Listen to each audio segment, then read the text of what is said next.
we've cleared up. The third one is this term atonement. So first off, the English word atonement, this is like, if you're an English speaker, you can pride yourself in this. This is the one theological term that the English language has offered us. Every other theological term we have isn't an English word, but atonement is a word that was originally crafted in English to communicate this concept. I think it was William Tyndale, but don't quote me on that for sure. I believe it was Tyndale that first came up with it, but I'm not 100% positive. In any case, this idea is, you can see it in the word at one meant. So the idea of the term is, okay, how are human beings and God reconciled to one another? The idea is they're supposed to be at one, but they're apart. So how are they brought to one? So at one meant, right? Okay, well, it's great concept. It's something we talk a lot about in Christian theology. The New Testament has various ways of thinking about how human beings are made right with God, different metaphors and such. But one of the challenges is that this English word gets used to translate a Hebrew verb that's used very consistently in the priestly literature. The verb is, it's the PL form of the KPR root. So pronounce it kiper. And in the PL form, this means something like wiping away. So some of us have heard that atonement means to cover over something.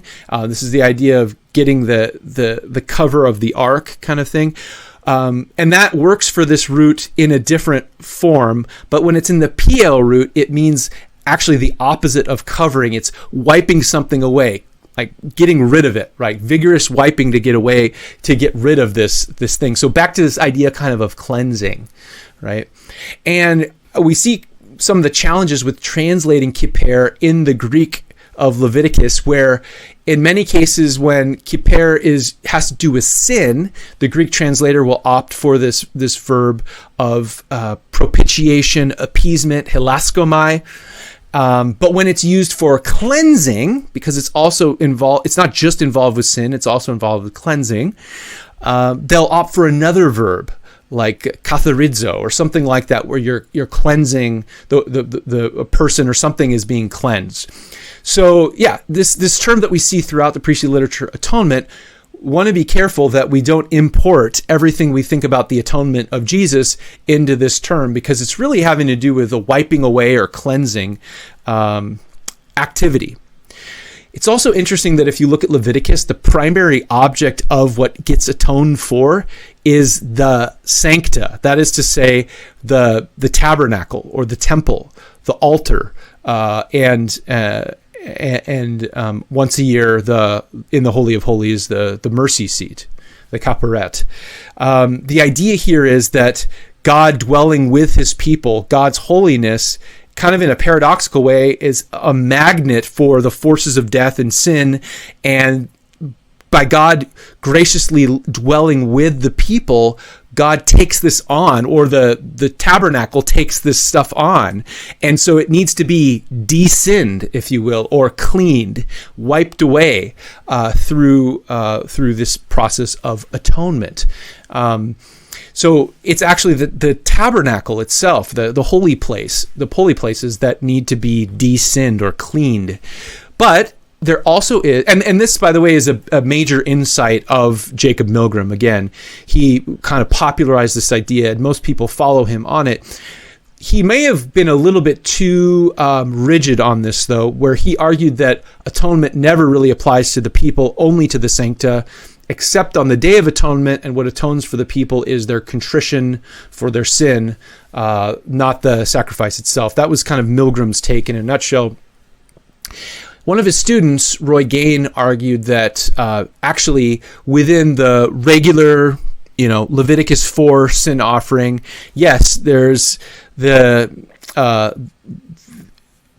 sancta is being, atoned for, but there's also a benefit, or it's also on behalf of the worshiper. So the worshiper's also being cleansed in that process. In any case, the only direct object. So whenever you kippur something in priestly literature, it's always the thing, but you can kippur on behalf of someone. So it's always atone on behalf of or for somebody. And that's kind of the way that the language works.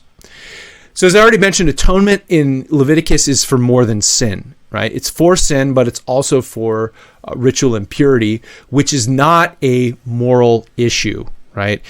These are ritual impurity as a part of aspects of regular daily life, right? Or at least regular life, like childbirth, burying the dead, right? One of the major forms of ritual impurity is called corpse impurity. It's the impurity that comes from dead bodies. And Numbers 19, so not in Leviticus, but important priestly text, Numbers 19 has a ritual called the red heifer ritual, which is to deal with corpse impurity.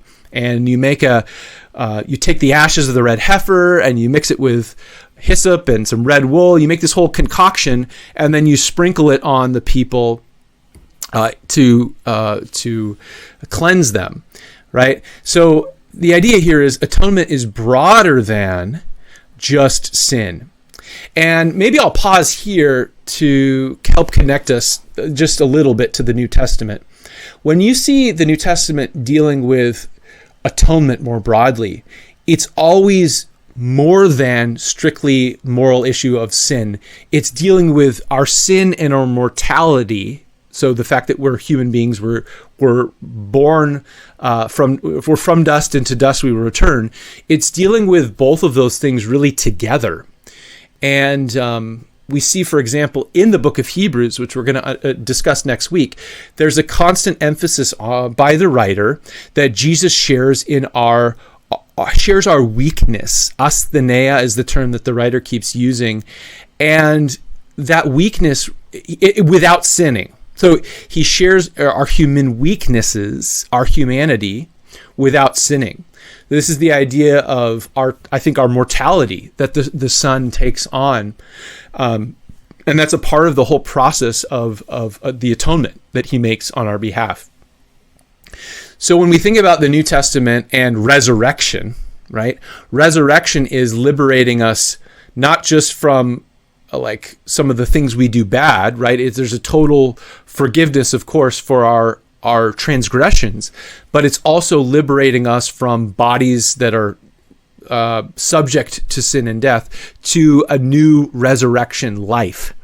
So that's why atonement broadly in the New Testament is so central. It centers on resurrection because you need resurrection to fully transform the human person, right?